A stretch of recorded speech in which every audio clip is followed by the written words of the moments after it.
परदेशी महात्मा फुले कला विज्ञान वाणिज्य महाविद्यालय पनवेल। आजचा जो विषय आहे तो प्रामुख्याने स्वातंत्र्य चळवळीतील महिलांचा सहभाग। तुम्हाला माहीत असेल, भारतीय स्वातंत्र्य चळवळीमध्ये महिलांनी महत्त्वाचे योगदान दिल्याचं आपल्याला दिसून येतं। आपण जर भारतीय स्वातंत्र्याचा लढा जर बघितला तर प्रामुख्याने 1857 मध्ये ज्या वेळेला उठाव सुरू झाला त्यावेळेला प्रामुख्याने राणी लक्ष्मीबाई यांनी या स्वातंत्र्य लढ्याचं नेतृत्व केलं। त्यांच्याबरोबर प्रामुख्याने दासी काशीबाई, दासी सुंदर, ललिता बक्षी, फुलकारी, मोतीबाई या सर्व स्त्रिया या त्यांच्याबरोबर स्वातंत्र्य लढ्यामध्ये सहभागी झाल्याचं आपल्याला दिसून येतं। त्याचबरोबर प्रामुख्याने लखनौमध्ये बेगम हजरत महल यांनी सुद्धा त्या लढ्याचं नेतृत्व केलं, किंवा साऊथकडे राणी चन्नम्मा या स्त्रीने सुद्धा प्रामुख्याने ब्रिटिशांविरुद्ध लढा दिल्याचं आपल्याला दिसून येतं। आपण जर बघितलं तर प्रामुख्याने महात्मा गांधी यांनी या स्त्रियांना स्वातंत्र्य चळवळीमध्ये आणण्याचं महत्त्वाचं कार्य केलं। प्रामुख्याने नेताजी सुभाषचंद्र बोस यांनी ज्या वेळेला आझाद हिंद फौज ही निर्माण केलेली होती आणि ही फौज, या फौजेमध्ये अनेक स्त्रिया या सहभागी झालेल्या होत्या। त्याच्यामध्ये प्रामुख्याने आपल्याला दिसून येतं का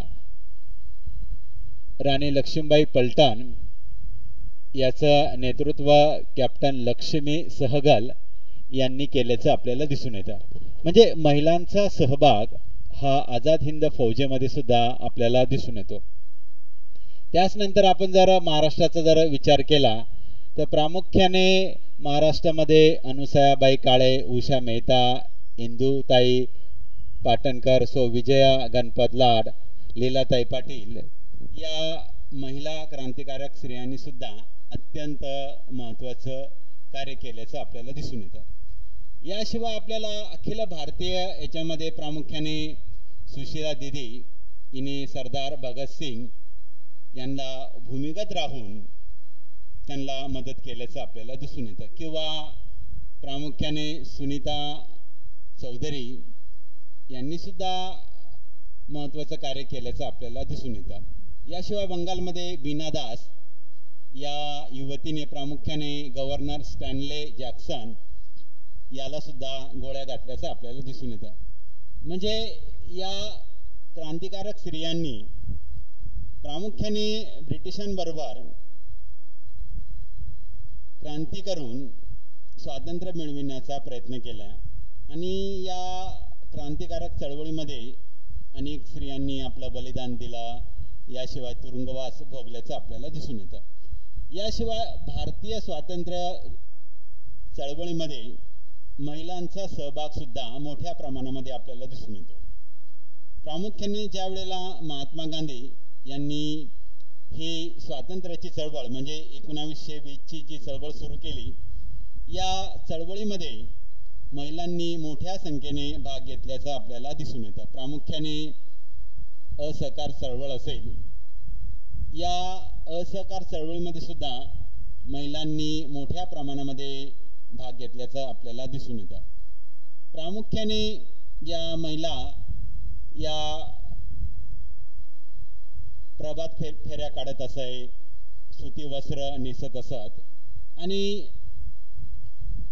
प्रामुख्याने पहाटेच्या वेळेला त्या प्रभात फेऱ्या या काढत होत्या आणि प्रभात फेऱ्या काढत असताना चरखा चला चला के लेंगे स्वराज्य हे प्रभात गीत सुद्धा आवडीने गात असत।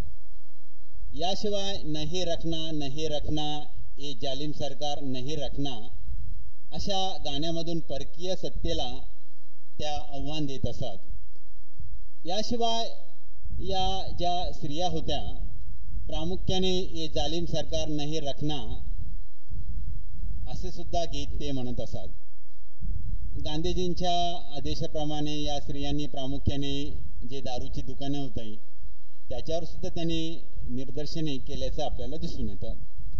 याशिवाय जे पोलीस अधिकारी निशस्त्र क्रांतिकारक यांच्यावर लाठीचार्ज करत असेल त्यांना सुद्धा या स्त्रिया प्रामुख्याने आपल्याला बांगड्यांचा आहेर या देत असतात. या स्वातंत्र्य चळवळीमध्ये सरोजिनी नायडू असेल, कमलादेवी चट्टोपाध्याय असेल, हंसाबेन मेहता असेल, अवंतीबाई गोखले, उर्मिला देवी, कमला नेहरू अशा अनेक स्त्रिया या स्वातंत्र्य चळवळीमध्ये सहभागी झाल्याचं आपल्याला दिसून येतं.